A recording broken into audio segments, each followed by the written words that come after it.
সম্মানিত উপস্থিতি, প্রিয় নবী সাল্লাল্লাহু আলাইহি সাল্লাম তার জীবনী এমন একটি বিষয়, এ বিষয়ের যে কোনো অধ্যায় বা যে কোনো একটা সাইড নিয়ে যদি আলোচনা করতে যাওয়া হয়, আমি যেমনটি বলছিলাম যে সে আলোচনা আসলে 2-4 ঘন্টা নয়, 2-4 যুগ নয়, 2-4 শতাব্দী নয়, সহস্রাব্দী পর্যন্ত করেও সেটার কোনো কুল কেনারা করা আসলে কঠিন।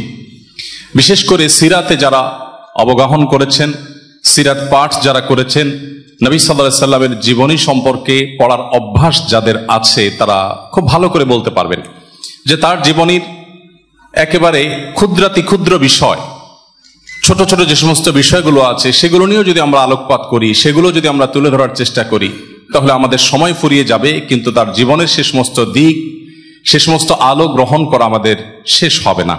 তারপরও শেষ আমাদের করতে হবে সীমিত সময়ের মধ্যেই। আমরা দোয়া করি আল্লাহ তাআলা আমাদেরকে সেই তৌফিক দান করুন। সম্মানিত উপস্থিতি, আমি যে বিষয়ে কথা বলতে চাই তা হলো মানবতার নবী মুহাম্মদ সাল্লাল্লাহু আলাইহি সাল্লাম তিনি বিশ্ব মানবতাকে কি দিয়ে গেছেন। এই টপিকটি বিশেষ করে অনেক ব্যাপক, অনেক দীর্ঘ আলোচনা সাপেক্ষ একটি বিষয়। তারপরও আমি খুবই সীমিত কয়েকটি পয়েন্টে কথা বলতে চাইব। মানবতার নবী হিসাবে মুহাম্মদ সাল্লাল্লাহু আলাইহি সাল্লামের নাম সর্বাগ্রে চলে আসে এজন্য যে আল্লাহ রাব্বুল আলামিন তাকে সম্বোধন করে বলেছেন, ওয়ামা আরসালনাকা ইল্লা রাহমাতাল লিল আলামিন, হে রাসূল, আপনাকে আমি সকল জগৎসমূহের জন্য করুণার আধার করে রহমত এবং অনুগ্রহ করে প্রেরণ করেছি। কিভাবে তিনি সকল জগতের জন্য, সকল সৃষ্টি জগতের জন্য অনুগ্রহ হয়ে এসেছেন সে আলোচনা অনেক দীর্ঘ। আমরা শুধুমাত্র মানব জাতির প্রতি নবী করিম সাল্লাল্লাহু আলাইহি সাল্লামের অনুগ্রহের মৌলিক কয়েকটি দিক আলোচনা করতে চাই। নবী করিম সাল্লাল্লাহু আলাইহি সাল্লাম তার যে অবদান এবং মানবতার প্রতি তার যে বিশেষ কর্মযজ্ঞ ছিল, তন্মধ্যে থেকে সর্বাগ্রে এবং সর্বপ্রথম যে বিষয়টি কথা চলে আসে তা হলো তিনি মানব জাতিকে স্রষ্টার সন্ধান দিয়েছেন, তাওহীদের সন্ধান দিয়েছেন, যার মাধ্যমে কুল হারানো মানব জাতি কুল খুঁজে পেয়েছে, লক্ষ্যহীন জীবন লক্ষ্য নির্ধারণ করতে পেরেছে। নবী করিম সাল্লাল্লাহু আলাইহি সাল্লাম বিশ্ব মানবতাকে প্রকৃত শান্তি এবং তৃপ্তির পথ নির্দেশ করেছেন। তার সম্পর্কে আল্লাহ রাব্বুল আলামিন কোরআন হাকিমে বলেছেন, লাকাদ মান্নাল্লাহু আলাল মুমিনিনা ইয বা'আসা ফীহিম রাসূলাম মিন আনফুসিহিম ইয়াতলু আলাইহিম আয়াতিহি ওয়া ইউযাক্কিহিম ওয়া ইউআল্লিমুহুমুল কিতাবা ওয়াল হিকমাহ ওয়া ইন কানু মিন ক্বাবলু লাফি যালালিম মুবিন। মহান আল্লাহ তাআলা অনুগ্রহ করেছেন ঈমানদারদের প্রতি যে তাদের মধ্য থেকেই একজনকে রাসূল করে প্রেরণ করেছেন, অর্থাৎ মুহাম্মদ সাল্লাল্লাহু আলাইহি সাল্লাম, যিনি তাদের মাঝে আল্লাহর আয়াত সমূহকে পাঠ করে শুনিয়েছেন, যিনি তাদেরকে পরিশুদ্ধ করেছেন এবং কিতাব এবং হিকমাহ প্রজ্ঞার শিক্ষা দান করেছেন। নবী করিম সাল্লাল্লাহু আলাইহি সাল্লাম ঈমানের যে বীজ মদিনাতে বপন করেছিলেন, সে বীজের যে সুফল, সুফলা যে ফল আমরা দেখতে পেয়েছি, সে সম্পর্কে আল্লাহ রাব্বুল আলামিন কোরআন হাকিমে একাধিক জায়গায় আলোচনা করেছেন। আউস এবং খাজরাজ গোত্রের কথা আমরা অনেকে জেনে থাকব। ইসলাম পূর্ব যুগে যেখানে সামান্য একটু কুয়া থেকে ওটের পানি খাওয়াকে কেন্দ্র করে যুগ যুগ ধরে শতাব্দীর পর শতাব্দী যুদ্ধে রত থাকতো, লিপ্ত থাকতো মক্কার মুশরিকেরা, ঠিক সেরকম একটি সভ্যতার বুকের উপর দাঁড়িয়ে প্রিয় নবী সাল্লাল্লাহু আলাইহি সাল্লাম যখন ঈমানের বীজ বপন করে দিয়েছেন, বিশ্ব মানবতার সৃষ্টির যে লক্ষ্য উদ্দেশ্য সে সম্পর্কে যখন বিশ্ব মানবতাকে তিনি গাইড করেছেন, পথ নির্দেশ করেছেন, তখন তাদের মধ্যে যে ব্যাপক পরিবর্তন হয়েছে সেটি হলো পৃথিবীর ইতিহাসের সবচেয়ে বর্বর, পৃথিবীর ইতিহাসের সবচাইতে পৈশাচিক আনন্দ করা মানুষগুলো পৃথিবীর ইতিহাসের সবচাইতে সেরা, সবচেয়ে শ্রেষ্ঠ মানুষে পরিণত হয়েছেন নবী করিম সাল্লাল্লাহু আলাইহি সাল্লামের ঈমানের বীজ বপন করার মধ্য দিয়ে। আল্লাহ রাব্বুল আলামিন কোরআন হাকিমে আউস এবং খাজরাজ গোত্রের মধ্যকার যে যুদ্ধ ছিল, তাদের মধ্যকার যে শত্রুতা ছিল, যে বৈরিতা ছিল, ঈমানের বীজ বপন করার ফলে তাদের মধ্যে সেই ভেদাভেদ সব দূরীভূত হয়ে যে তাদের নজিরবিহীন এক বন্ধুত্ব, ভালোবাসা এবং তাদের মধ্যকার সম্প্রীতি স্থাপিত হয়েছে, সেটা শুধু কোনো মিরাকল, সেটা কোনো অলৌকিক ঘটনা ছাড়া পৃথিবীর কোনো স্বাভাবিক ঘটনা দ্বারা এর আরেকটি উদাহরণ বা এরকম আরেকটি দৃষ্টান্ত স্থাপন করা সম্ভব নয়। আল্লাহ সুবহানাহু ওয়া তাআলা বলেছেন, ওয়াযকুরু নি'মাতাল্লাহি আলাইকুম ইয কুনতুম আ'দাআ ফাআল্লাফা বাইনা কুলুবিকুম।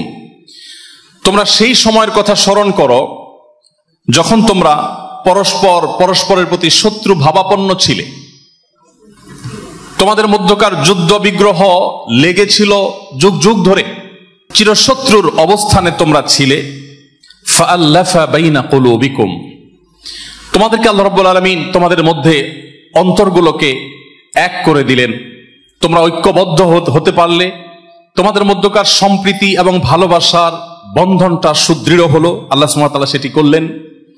ফাআসবাহতুম বিনিআমাতিহি ইখওয়ানা, যার ফলশ্রুতিতে তোমরা যুগ যুগ ধরে যে শত্রুর জায়গায় ছিলে সেখান থেকে তোমরা একে অন্যের ভাইয়ে পরিণত হলে। ভ্রাতৃত্বের যে বন্ধন তোমাদের মধ্যে সেটি সৃষ্টি হলো। ওয়া কুনতুম আলা শাফা হুফরাতিন মিনান নার ফাআনকাযাকুম মিনহা, তোমরা জাহান্নামের কিনারায় দাঁড়িয়েছিলে, অবস্থান করছিলে, আল্লাহ রাব্বুল আলামিন সেখান থেকে তোমাদেরকে উদ্ধার করেছেন, রক্ষা করেছেন।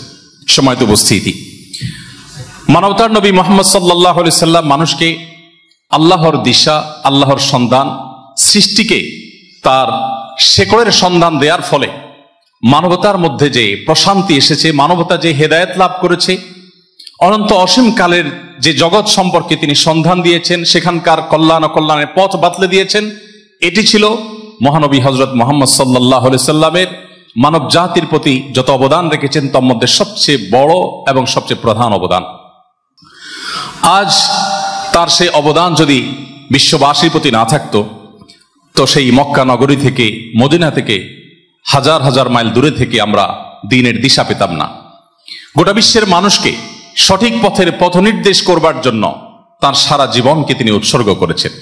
জীবনে কখনো উদর পূর্ণ করে একটি বারের জন্য, একটি বেলার জন্য তিনি খাবার গ্রহণ করেননি, কখনো আরামের বিছানা তিনি গ্রহণ করেননি।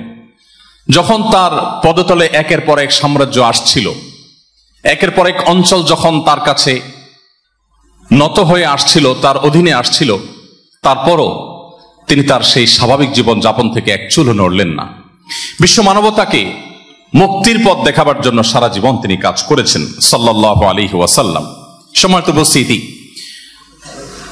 তিনি যদি তার এই মিশনকে সাকসেস না করতেন, তিনি যদি তার মিশনকে সফল না করতেন, তো যেমনটি বলছিলাম, আজ পৃথিবীর প্রান্তে প্রান্তরে ইসলামের এই সুশীতল ছায়া এটি প্রবেশ করত না। মানুষ সুখের অভিনয় করত, প্রকৃত সুখ, প্রশান্তি এবং তৃপ্তির ঠিকানা মানুষ খুঁজে পেত না। এটি ছিল মানব জাতির প্রতি তার সবচেয়ে বড় অবদান, যে জীবনের লক্ষ্য মানুষ নির্ধারণ করতে পেরেছে তার মাধ্যমে।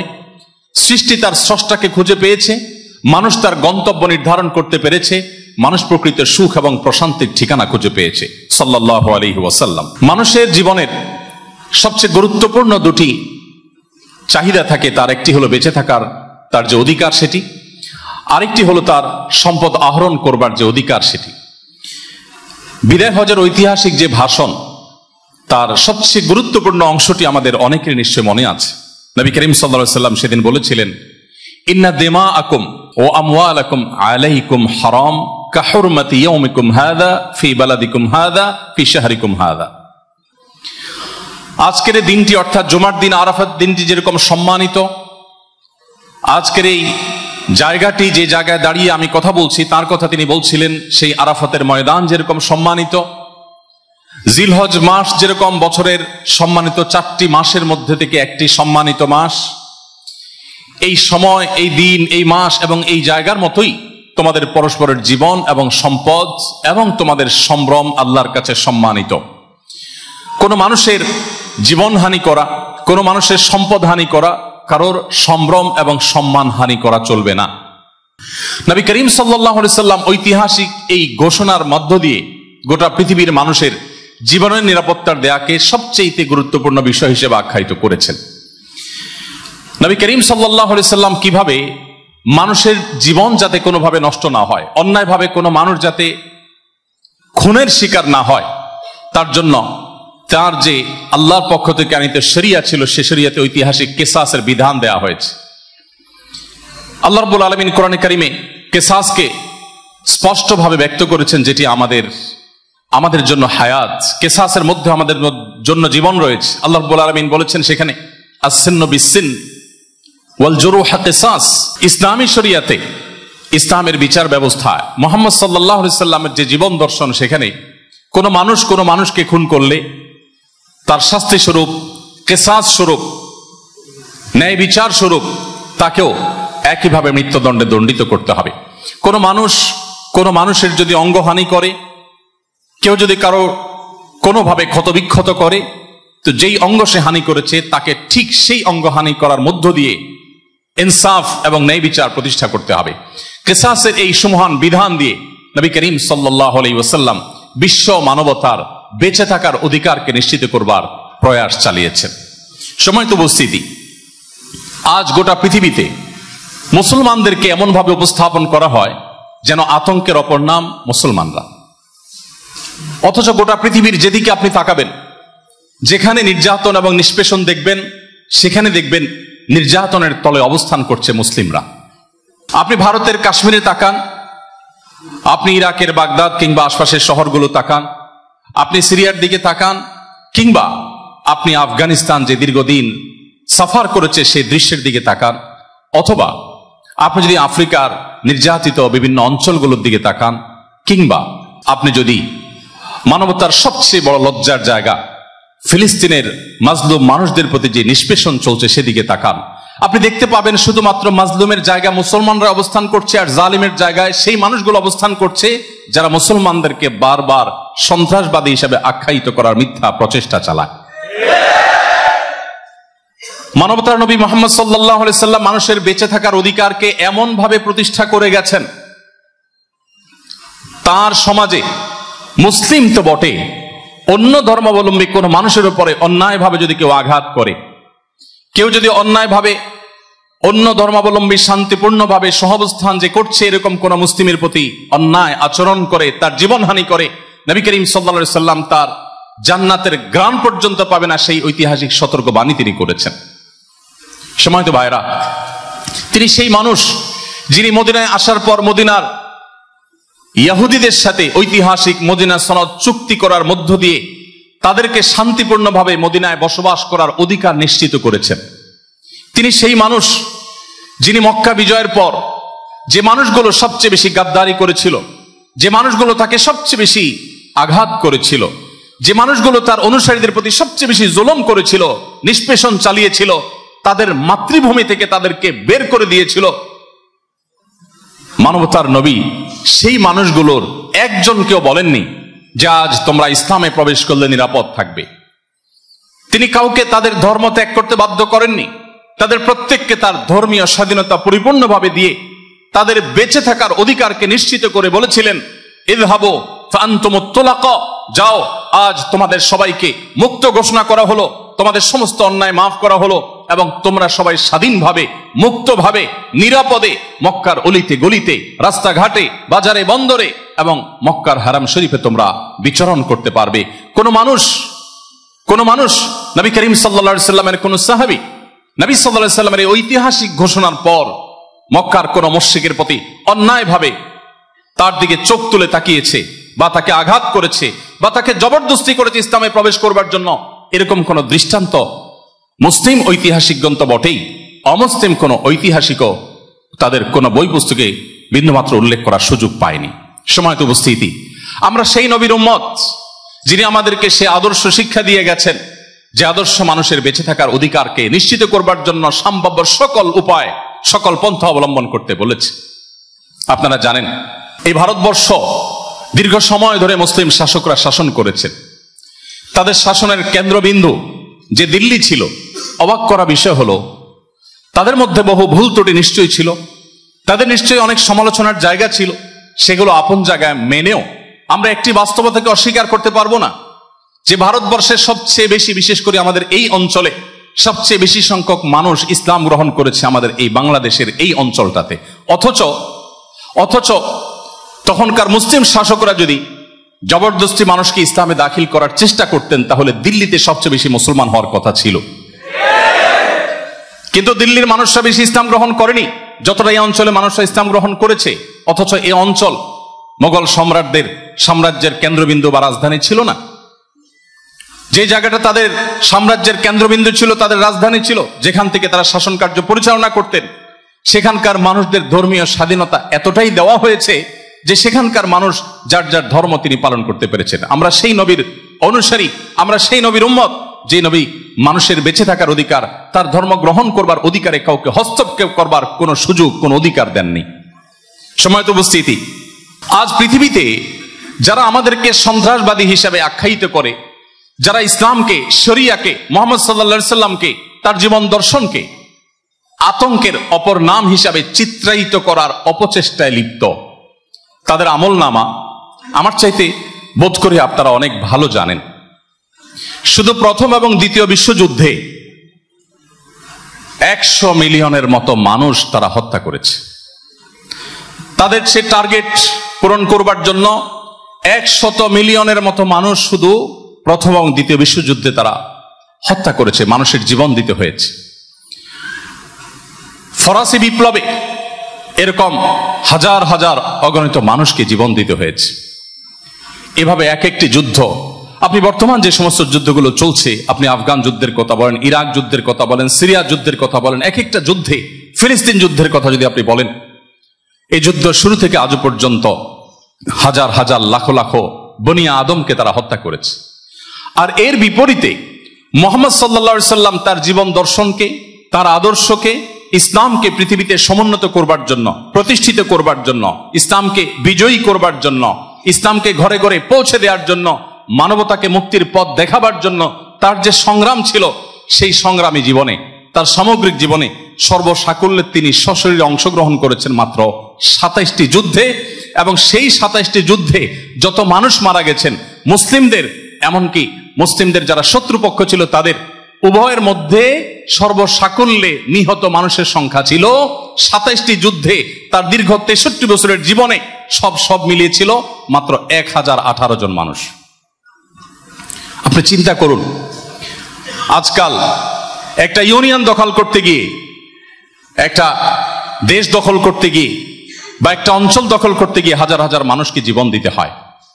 আর নবী করিম সাল্লাল্লাহু আলাইহি সাল্লাম মানবতার নবী, তার কাছে মানুষের জীবনের মূল্য এত বেশি ছিল যে তার আদর্শকে বাস্তবায়ন করতে গিয়ে, তার মিশনকে সাফল্যের চূড়ায় তুলতে গিয়ে তিনি এত বেশি সতর্ক ছিলেন যে তার 27টি যুদ্ধের সবগুলো যুদ্ধে সর্বসাকুল্যে যত মানুষ মারা গেছে, মুসলমানদের মধ্যে 300-র কাছাকাছি এবং অমুসলিমদের মধ্যে যারা মারা গেছেন সবগুলো মিলে সর্বসাকুল্যে 1000 মানুষ মারা গেছেন।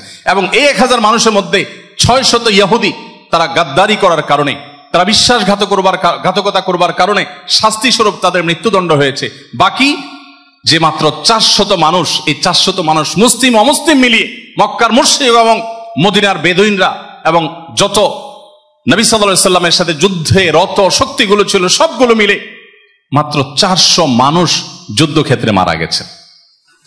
মানব ইতিহাসের এরকম আরেকটি ঘটনা কোন সভ্যতায়, কোন সমাজে, কোন ভাষাভাষীদের মধ্যে, কোন অঞ্চলে, ইতিহাসের কোন সময় কেউ দেখাতে পারবে না। সময়ত উপস্থিতি, মানবতার নবী মুহাম্মদ সাল্লাল্লাহু আলাইহি সাল্লাম যে যুদ্ধগুলো পরিচালনা করেছিলেন, সেই যুদ্ধগুলোতে কতজন নারী মারা গেছেন আপনাদের ধারণা আছে? কতজন নারী মারা গেছেন? ঐতিহাসিকগণের গবেষণা মতে নবী করিম সাল্লাল্লাহু আলাইহি সাল্লামের যতগুলো যুদ্ধ হয়েছে, সমস্ত যুদ্ধ মিলে সর্বসাকুল্যে 1জন নারী মাত্র মারা গিয়েছিলেন। মানবাধিকারের সবক যারা আজ আমাদেরকে সকাল বিকাল দেয়, শুধু ফিলিস্তিনের গাজায় তারা কত নারীকে প্রতিদিন হত্যা করে। আপনারা গত রমজানে দেখেছেন হসপিটালগুলোতে যে বম্পিং করা হয়েছে, সেখানে যে বোমা হামলা করা হয়েছে, সেখানে অগণিত মা, সন্তান সম্ভবা মায়েরা, তাদের জীবনহানি করা হয়েছে, তাদেরকে খুন করা হয়েছে, তাদেরকে শহীদ করা হয়েছে। রাস্তা হেঁটে যাচ্ছে, ব্রাশ ফায়ার করে নারীকে হত্যা করা হচ্ছে। এই মানুষগুলোই আমাদেরকে নারীর অধিকারের সবক যখন দেয়, এই মানুষগুলো যখন আমাদেরকে মানবাধিকারের সবক দেয়, তখন সেটি আমাদের লজ্জার কারণ হয়। সম্মানিত উপস্থিতি, নবী করিম সাল্লাল্লাহু আলাইহি সাল্লামের জীবনে এতগুলো যুদ্ধ পরিচালনা করেছেন, তার সকল যুদ্ধে নিহত শিশুর সংখ্যার সমষ্টি হলো 0। তার জীবনে কোনো যুদ্ধে একটি শিশু মারা যাওয়ার কোনো ঘটনা কেউ দেখাতে পারবে না। আজ তাকে এবং তার অনুসারীদেরকে আতঙ্কের অপর নাম হিসেবে যারা চিত্রায়িত করছে, তারা প্রতিনিয়ত শিশুদের রক্ত দিয়ে তারা নাস্তা করে। আমরা ফিলিস্তিনের দিকে তাকালে দেখতে পাই যে ফিলিস্তিনে গত 2 দিন আগের ঘটনা আপনারা দেখেছেন, যে গাড়ির মধ্যে জীবন্ত মানুষকে পুড়িয়ে কয়লা করে ফেলা হয়েছে। গোটা বিশ্বের বিবেক যেন দেখেও না দেখার ভান করছে, যেন কিছুই তারা দেখতে পাচ্ছে না। আজ বিশ্বনবী, মানবতার নবী মুহাম্মদ সাল্লাল্লাহু আলাইহি সাল্লামের সিরাত আমাদের অনেক বেশি অধ্যয়ন করা এই জন্য গুরুত্বপূর্ণ যে আজ মুসলমান আমরা অনেকে আমাদের আত্মপরিচয় ভুলে গেছি। মুসলমানের সন্তান জানে না সে বাঘের সন্তান, মুসলমানের সন্তান জানে না সে ওমর ইবনুল খাত্তাবের সন্তান, সে আবু বকর as-সিদ্দিকের সন্তান, সে জানে না আলী ইবনে আবি তালেবের সন্তান। মুসলমানের সন্তান জানে না সে যাদের সন্তান তারা বিশ্ব মানবতার জন্য সবচেয়ে বেশি কাজ করে গেছেন। আজ আমি একটি কথা প্রায়শই বলার চেষ্টা করি, আজ পৃথিবীতে বহু মানবতার কথা বলা মানুষ আপনি দেখতে পাবেন, তাদের বেশিরভাগই মানবতার কথা বলে বিদেশি কোন তহবিলকে হালাল করবার জন্য, অথবা বিদেশের কোন প্রজেক্ট পাস করবার জন্য। বিশেষ করে আজকাল মানবতার কথা বলা, মানবাধিকারের কথা বলা, দুর্বলদের অধিকারের কথা বলা, এটা তো ফ্যাশনের বিষয়ে পরিণত হয়েছে। আপনি মানবতার কথা বলে সোশ্যাল মিডিয়াতে কিছু লিখলেও বহু মানুষের বাহবা পাবেন। আপনি মানবাধিকার কর্মী, আপনি সমাজকর্মী, এই সমস্ত তকমা যদি ধারণ করতে পারেন তাহলে আপনি সবচাইতে সুন্দর এবং সবচাইতে শক্তিশালী অবস্থানে সমাজে বসবাস করতে পারবেন। মানবতার নবী মুহাম্মদ সাল্লাল্লাহু আলাইহি সাল্লাম যখন মানবাধিকার নিয়ে কাজ করেছেন, তিনি যখন মানবতার মুক্তির জন্য কাজ করেছেন, তখন পৃথিবীতে তার সে কাজকে অ্যাপ্রিসিয়েট করার মতো কোনো মানুষও ছিল না। তিনি সেই সময় মানবতাকে সর্বোচ্চ আসনে আসীন করে তারপর দুনিয়া থেকে গেছেন সাল্লাল্লাহু আলাইহি ওয়াসাল্লাম। সম্মানিত উপস্থিতি, এইভাবে নবী করিম সাল্লাল্লাহু আলাইহি সাল্লাম তার সামগ্রিক জীবনে মানুষের জীবনের মূল্য দিয়ে গেছেন। কোন মানুষকে অন্যায়ভাবে হত্যা করার ব্যাপারে তিনি কঠোর থেকে কঠোরতম অবস্থান তিনি গ্রহণ করে গেছেন। তার কোন অনুসারীও অন্যায়ভাবে কারোর গায়ে হাত তুলবে, অন্যায়ভাবে কারোর প্রতি অবিচার করবে, কারোর প্রতি জুলুম করবে, এটিকে তিনি সহ্য করেননি। নবী করিম সাল্লাল্লাহু আলাইহি সাল্লামের জীবনের আরেকটি গুরুত্বপূর্ণ দিক, যেটা মানব জাতির আরেকটি গুরুত্বপূর্ণ প্রয়োজন এবং ডিমান্ড, সেটি হলো মানুষের অর্থনৈতিক মুক্তি। মানুষের অর্থনৈতিক মুক্তির জন্য আল্লাহর নির্দেশে ইসলামী শরিয়ার মাধ্যমে তিনি যাকাতের বিধান প্রণয়ন করেছেন। যাকাতের বিধান আমাদেরকে দিয়ে গেছেন আল্লাহর তরফ থেকে। যাকাতের বিধান সম্পর্কে আমি কয়েকটি কথা আপনাদের সঙ্গে শেয়ার করতে চাই। কোরআনে শুরু থেকে শেষ পর্যন্ত বহুবার আপনি যাকাতের আয়াত দেখতে পাবেন। আল্লাহ তাআলা যাকাত প্রদানের নির্দেশ করেছেন। তার সবগুলো আয়াতের ভাষ্য, সবগুলো আয়াতের অর্থ শব্দ একই রকম প্রায়, সেটি হলো ওয়াতুজ যাকাত। আল্লাহ রাব্বুল আলামিন মুসলমানদেরকে যাকাত দান করতে নির্দেশ করেছেন, যাকাত প্রদান করতে নির্দেশ করেছেন, যাকাত আদায় করতে নির্দেশ করেছেন। অর্থাৎ মুসলমানের উপরে, মানব জাতির উপরে, সম্পদশালীদের উপরে কর্তব্য এবং অবধারিত করে দেওয়া হয়েছে ইসলামে যে তারা অভাবী এবং দুস্থ মানুষদের কাছে যাকাত পৌঁছে দিবে। গরিবদেরকে যাকাত সংগ্রহ করতে বলা হয়নি, ধনীদেরকে যাকাত তাদের দুয়ারে পৌঁছে দিতে বলা হয়েছে। আল্লাহ তাআলা আরো বলেছেন কোরআনে কারীমে, ওয়াফি আমওয়ালিহিম হাক্কুল লিসাইলি ওয়াল মাহরুম। ধনীদের সম্পদে দরিদ্রদের জন্য অধিকার রয়েছে, এটা তাদের অধিকার, এটা তাদের প্রাপ্য, এটা কোনো বদান্যতা নয়, এটা কোনো দানের ব্যাপার, অনুদানের, অনুগ্রহের ব্যাপার নয়। যাদেরকে আল্লাহ তাআলা ধন সম্পদ দিয়েছেন তাদের সম্পদে অভাবীদের যে অধিকার রয়েছে সে অধিকার আল্লাহ তাআলা তাদেরকে আদায় করে দিয়ে আসতে বলেছেন। আজ পৃথিবীতে দুস্থ এবং দরিদ্রদের পাশে দাঁড়াবার জন্য আহ্বান দেখা যায়, কিন্তু মুহাম্মদ সাল্লাল্লাহু আলাইহি সাল্লামের সে আহ্বান ছিল আরো অগ্রসর, আরো এক ধাপ এগিয়ে।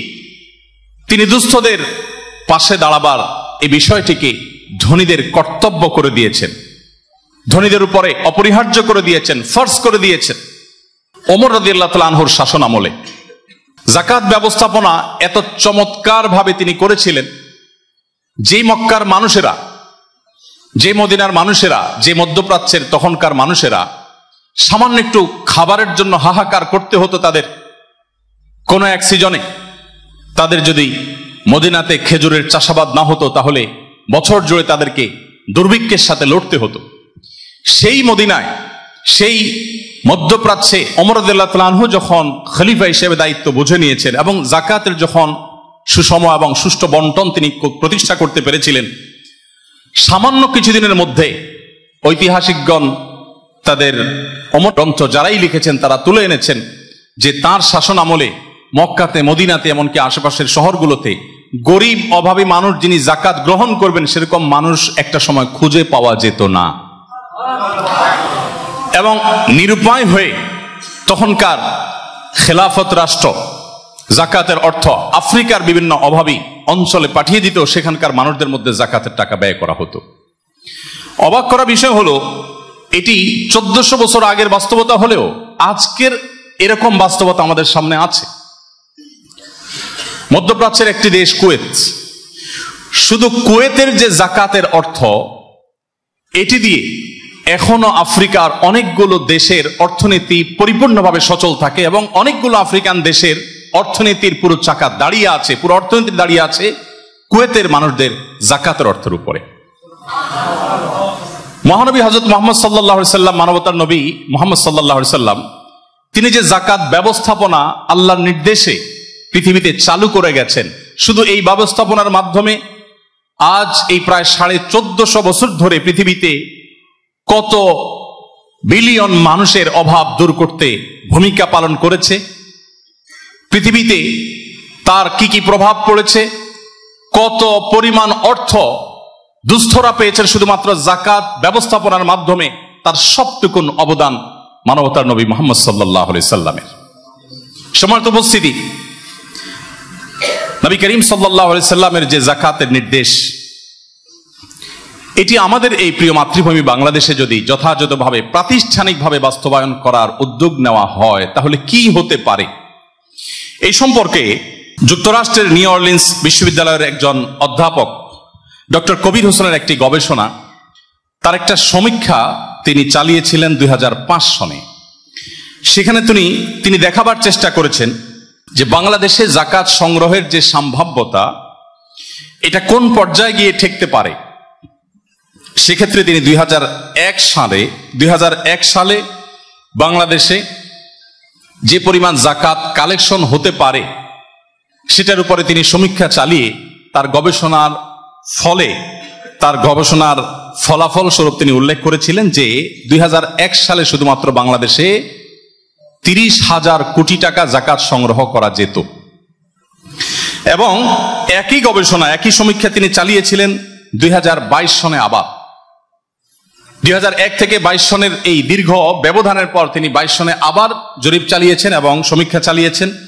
সেই সমীক্ষায় ব্যাংক এবং অন্যান্য মাধ্যমে প্রাপ্ত ধন এবং ধনীদের যে তথ্য উপাত্ত তিনি পেয়েছেন সেগুলোর উপরে গবেষণা করে তিনি বের করেছিলেন যে 2021 সালে যে পরিমাণ সম্পদ এদেশের সাধারণ মানুষের কাছে, বিভিন্ন পর্যায়ের মানুষের কাছে আছে, এই সম্পদের যদি যাকাত দেওয়া হয় তাহলে সেক্ষেত্রে 1 লক্ষ কোটি টাকা যাকাত আদায় করা সম্ভব। বাংলাদেশের যে দারিদ্র, বাংলাদেশে মানুষের যে অভাব, সে অভাবে মানুষদের যে রেশিও, তাদের যে সংখ্যা, এই সম্পর্কে আপনারা অনেকেই জানেন যে বাংলাদেশে হতদরিদ্র মানুষ যারা, একেবারে হতদরিদ্র মানুষ, সে মানুষ হলেন 5.5%। এটা বেশ আগের জরিপ অবশ্য। 5.5% মানুষ একেবারেই হতদরিদ্র, আর 18.7% মানুষ দরিদ্র, অর্থাৎ সব মিলিয়ে প্রায় 24% মানুষ এমন পর্যায়ে বাস করছেন যারা যাকাতের হকদার বা যাকাত তারা খেতে পারেন। এই 18% মানুষের জন্য যদি যথাযথভাবে যাকাত সংগ্রহ করা হয় এবং প্রাতিষ্ঠানিকভাবে যদি যাকাত বন্টন করার উদ্যোগ নেওয়া হয় তাহলে মাত্র 3 বছরে এদেশে দারিদ্রকে জাদুঘরে পাঠিয়ে দেওয়া সম্ভব। যাকাতের সুষ্ঠু ব্যবস্থাপনার মাধ্যমে কি হতে পারে, আমরা আসুন্নাহ ফাউন্ডেশন থেকে আমাদের ক্ষুদ্র ক্ষুদ্র কয়েকটি প্রচেষ্টা চালিয়ে তার কিছু সুফল আমরা দেখার চেষ্টা করেছি এবং আমরা অভিভূত হয়েছি। আপনারা অনেকে জেনে থাকবেন, আসুন্নাহ ফাউন্ডেশন থেকে আমরা যাকাত ব্যবস্থাপনার অংশ হিসাবে আসুন্নাহ স্কিল ডেভেলপমেন্ট ইনস্টিটিউট গড়ে তুলেছি। এই প্রতিষ্ঠানের মাধ্যমে মেয়েদের জন্য ছেলেদের জন্য পৃথক, এবং অশিক্ষিত, স্বল্প শিক্ষিত এবং গ্রাজুয়েট বিভিন্ন পর্যায়ের মানুষদের জন্য আমরা নানা ধরনের প্রশিক্ষণের ব্যবস্থা করেছি। ড্রাইভিং এবং সে প্রশিক্ষণ থেকে নিয়ে সেলাই, স্মার্ট টেইলারিং এবং সেলাই, স্মার্ট টেইলারিং এবং ব্লক বাটিক থেকে নিয়ে মেয়েদের জন্য বিভিন্ন ট্রেনিং থেকে নিয়ে শুরু করে small business management course, web development course থেকে নিয়ে নানা ধরনের কোর্সের আয়োজন করে আমরা এখনো পর্যন্ত কয়েক হাজার মানুষকে প্রশিক্ষণ দিয়ে, প্রশিক্ষণ পরবর্তীতে তাদের কাউকে চাকরি আর কাউকে পুঁজি দিয়ে ব্যবসার পথে তুলে দেওয়ার চেষ্টা আমরা করে আলহামদুলিল্লাহ আল্লাহ তাআলা আমাদেরকে সফল হওয়ার তৌফিক দিয়েছেন। আমাদের মতো এরকম ক্ষুদ্র ক্ষুদ্র প্রচেষ্টা গোটা বিশ্বে অনেকে করছে। আমরা স্বপ্ন দেখছি 2025 সাল থেকে আমরা ইনশাআল্লাহ বছরে 10,000 মানুষকে প্রশিক্ষণ দিয়ে, শুধু ছেড়ে দেওয়া নয়, প্রশিক্ষণ দিয়ে তাদের সবাইকে হয় চাকরি দেওয়া আর না হলে ব্যবসার পথে তুলে দেওয়ার এই দায়িত্ব আমাদের কাঁধে আমরা ইনশাআল্লাহ যথাযথভাবে তুলে নেব। বর্তমানে আমাদের কোন কোন ট্রেনিং সেন্টারে 3 থেকে 350 মানুষ ট্রেনিং নিচ্ছে, যুবকরা ট্রেনিং নিচ্ছেন। কোথাও কোন কোন কোর্সে 100 বা 50 জন কোর্স ভেদে বিভিন্ন রকমের মানুষ বিভিন্ন সংখ্যায় প্রশিক্ষণ নিচ্ছে। তাদের প্রত্যেককে প্রশিক্ষণের পর তাদের একটি উপার্জনের পথ আমরা ধরিয়ে দেওয়ার চেষ্টা করছি, এবং এই অর্জনের সবটুকুন হলো মানবতার নবী মুহাম্মদ মুস্তাফা সাল্লাল্লাহু আলাইহি সাল্লাম প্রণীত যাকাত ব্যবস্থার একটি ক্ষুদ্র সুফল। আজ যদি গোটা বাংলাদেশে প্রাতিষ্ঠানিকভাবে মুসলমানের সম্পদের যাকাত সংগ্রহ করবার উদ্যোগ নেওয়া হয় এবং সরকারি বেসরকারি নানাভাবে এই ব্যাপারে যদি সুন্দর রূপরেখা দাঁড় করানো হয়, তাহলে আমাদের দেশের দারিদ্র, সেটা আবারও বলছি আমি, খুব অল্প সময়ের মধ্যে জাদুঘরে চলে যেতে বাধ্য। সম্মানিত উপস্থিতি, আমাদের দেশে যে পরিমাণ ফসল হয়, এই ফসলের যাকাত সম্পর্কে আমাদের অনেকেরই ধারণা নেই। মুহাম্মদ সাল্লাল্লাহু আলাইহি সাল্লাম আমাদেরকে একটি সমাজের যতগুলো অর্থনৈতিক নিড আছে তার প্রত্যেকটিকে পূরণ করার ব্যবস্থা তিনি সেই 1450 বছর আগে রেখে গেছেন।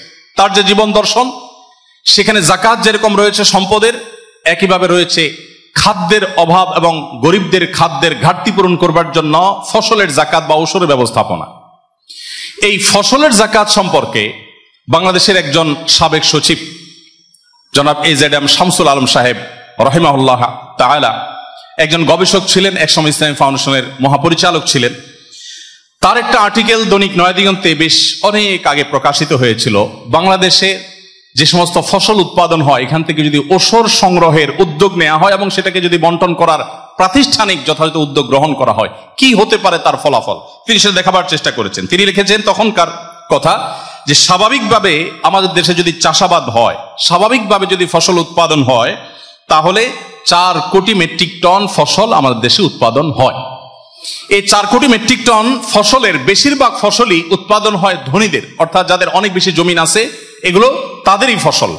সেক্ষেত্রে আমরা যদি 50% ধরি তার বক্তব্য মতে, অর্থাৎ অর্ধেক ফসল হলো ধনীদের, যাদের উপরে যাকাত অ্যাপ্লিকেবল, যাদের উপরে যাকাত প্রয়োগ হবে, যাদের সম্পদে, যাদের ফসলে যাকাত হবে। কারণ সবার উপরে যাকাত আসে না, মিনিমাম একটা পরিমাণ থাকতে হয়।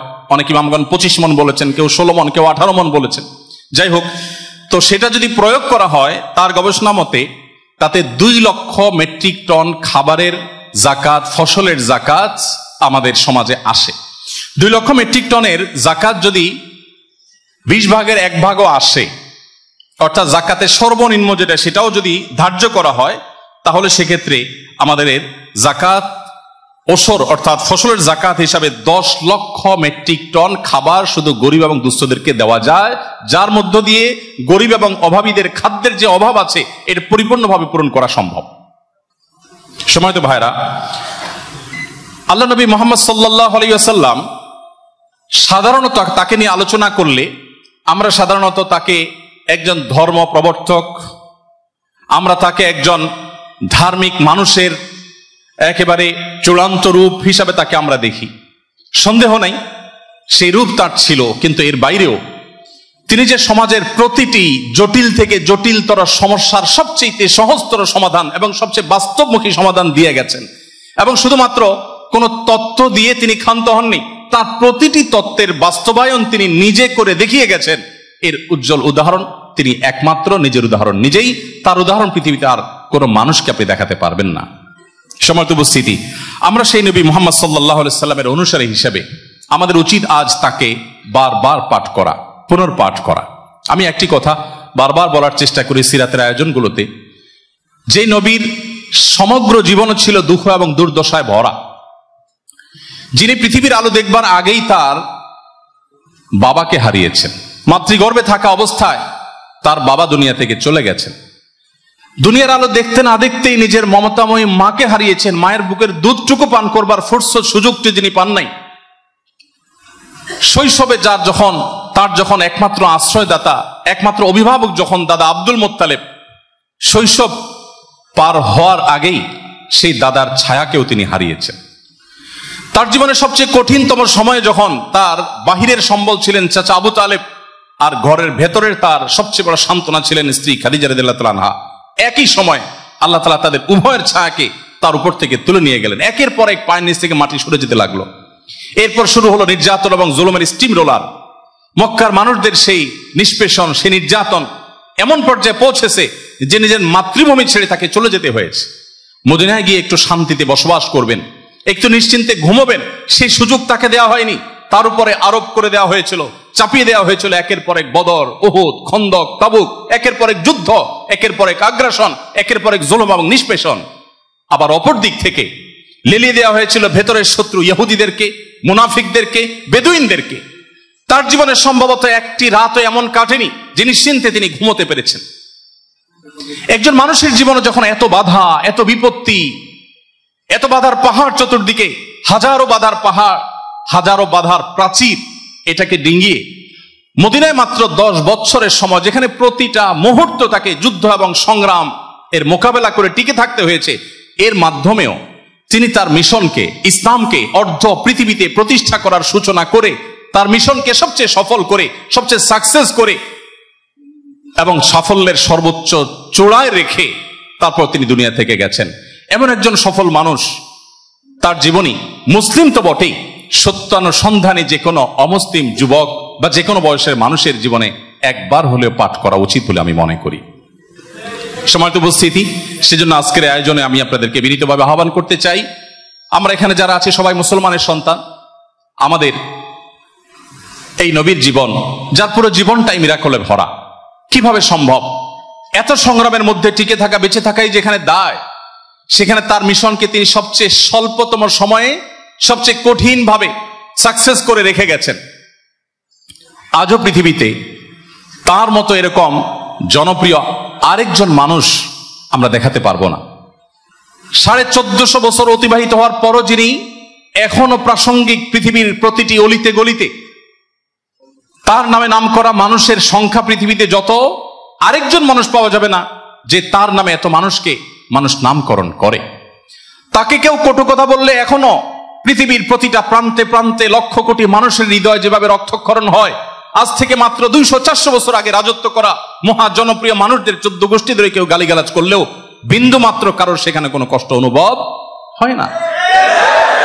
কে সেই মানুষ ছিলেন? কি ছিল তার জীবনীতে? কি ছিল সেই সম্মোহনী শক্তি? কি ছিল সেই আকর্ষণের জায়গা? কি ছিল সে মিরাকলের জায়গা? এই কৌতূহল থেকে হলেও তার জীবনী একবার হলেও শুরু থেকে শেষ পর্যন্ত আমাদের পাঠ করা দরকার। আমি আপনাদেরকে আজ বিনীতভাবে আহ্বান করে যেতে চাই যে আপনার জীবনে সম্ভব হলে 3-3টি সিরাত গ্রন্থ অন্তত আপনি পড়বেন। যে কোনো সিরাত গ্রন্থ আপনার যেটা ভালো লাগে, আপনি 3-3টি সিরাত গ্রন্থ অন্তত পড়বেন। এর মধ্যে রাহিকুল মাখতুম যেমন হতে পারে, সৈয়দ আবুল হাসান আলী আন-নদভী রহমতুল্লাহ আলাইহি ভারতবর্ষের একজন মহান ব্যক্তিত্ব, তার লেখা নবী রহমত সেটি পড়তে পারেন। ডক্টর আলী সাল্লাবী সমকালীন বিশ্বের অত্যন্ত স্বনামধন্য একজন লেখক এবং ঐতিহাসিক মুসলিম স্কলার, তার লেখা নবী সাল্লাল্লাহু আলাইহি ওয়াসাল্লামের সিরাত গ্রন্থ পড়তে পারেন। আরো অনেকগুলো সিরাত গ্রন্থ আছে, যেটা আপনার ভালো লাগে আপনি কমপক্ষে 3টা সিরাত গ্রন্থ পড়ে দেখতে পারেন।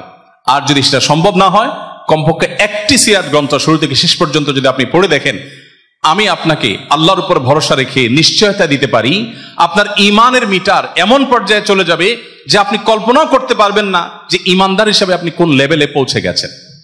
সম্মানিত উপস্থিতি, আমার জীবনে সবচেয়ে বেশি পাঠ করা হয়েছে কোরআনের পর যে গ্রন্থ বা যে সাবজেক্টের বই, সেটি হলো মুহাম্মদ সাল্লাল্লাহু আলাইহি সাল্লামের জীবনী বা সিরাতের বই। ইমাম ইবনুস সালাহ তিনি বলেছেন, মুহাম্মদ সাল্লাল্লাহু আলাইহি সাল্লাম সেই মানুষ, শুধু তার মুখনিসৃত কথাগুলোকে সংরক্ষণ করবার জন্য 65টি শাস্ত্রের জন্ম দিয়েছে মুসলমানরা।